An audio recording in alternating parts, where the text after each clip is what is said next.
Idineklara na nga po ng sufficient in substance ng House Committee on Justice ang ikatlo at ikaapat na impeachment complaints laban kay Vice President Sara Duterte. Nakakuha ito ng sapat na boto para umusad sa susunod na yugto. Para bigyan ng mukha ang balita live mula sa kamera si Mobile Journal Amy Atienza. Amy. Pops J, idineklara na nga ng House Justice Committee na sufficient in substance ang dalawang natirang impeachment complaints laban kay Vice President Sara Duterte. Parehas na nakakuha ng 54 affirmative, 1 negative at 0 abstain votes ang motion na kilalanin bilang substantially sufficient ang Saballa et al. At Cabrera impeachment complaints. Ibig sabihin niyan, magpapadala na ang House Justice Committee ng abiso kay VP Sara para magbigay ng kanyang tugon kaugnay ng mga reklamo sa loob ng 10 calendar days. Pero hindi umaasa si Deputy Speaker Paulo Ortega V na magpapakita ang bise sa Kamara ukol dito. Narito ang kanyang saloobin. History dictates that she won't go. Pero nakita niyo naman nung blue sa kanong quad talagang the only time she came in was the president was here and yung sa kay Zulaika dati. Pero hindi pa rin po siya nag-vote nung time na yun. I was not expecting. Ang alleged misuse of confidential funds, bribery sa Department of Education employees, pagbabanta sa mga opisyal at unexplained wealth ng bise. Sa nangyaring botohan, tanging si Quezon City Representative Bong Suntay lamang ang hindi pumabor na sufficient in substance ang mga inahaing impeachment complaints. Samantala, nagbigay na rin ng kanyang paumanhin si Suntay kay Ann Curtis kaugnay ng kanyang umano'y inappropriate remarks sa aktres. Pero paninindigan niya, hindi niya intensyon na makasakit at walang mali siya sa kanyang nabanggit na desires. Narito ang kanyang pahayag.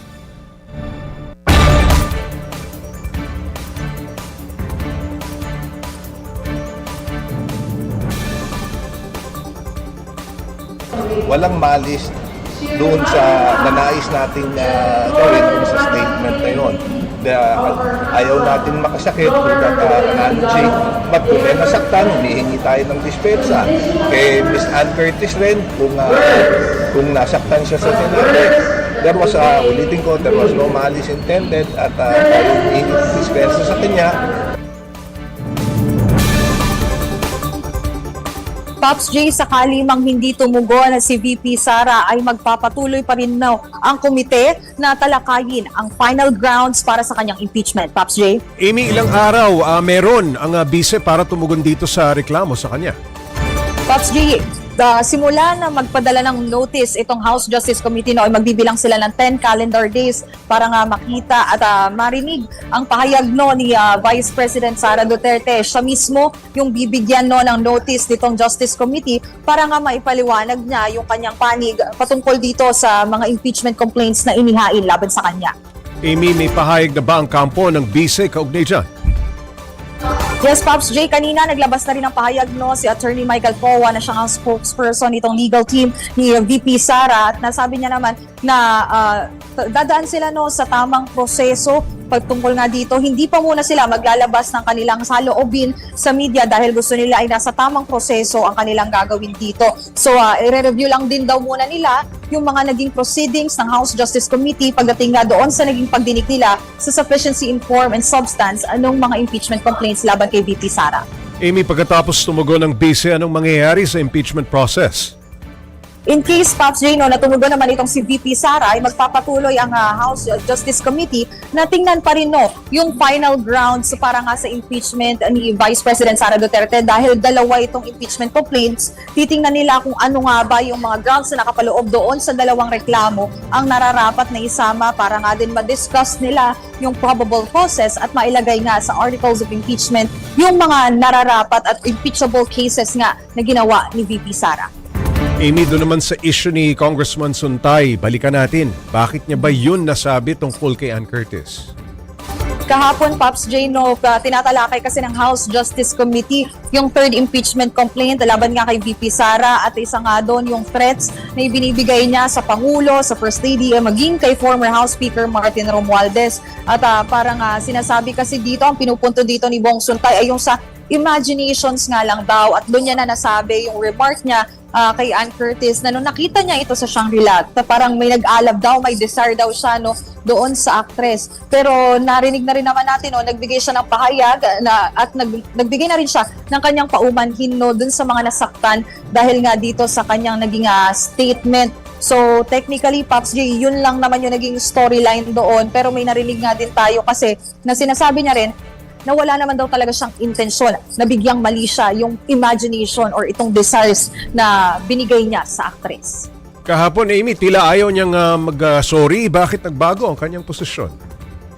Pops J, kung maalala lang din natin at makikita natin, napakalaki ng public clamor doon nga sa naging statement dito ni Congressman Bong Suntay. At nakita niya naman daw kasi na marami nga daw kasi yung nasaktan doon din sa naging pahayag na nasabi niya. Actually, isa din sa mga sinabi niya, nalungkot daw siya dahil ganun yung naging dating sa kanya nung statement dahil marami naman daw kasi marami din daw siyang ibang pahayag tungkol sa iba namang issue sa ating bansa. Pero yun daw talaga yung na-pick up. Pero so far, Pops J, yun nga sinasabi niya na nag-sorry na siya dahil nga dun sa mga nasaktan niya at syempre para na nga rin sa actress na possibly na-offend din talaga doon sa kanyang remark.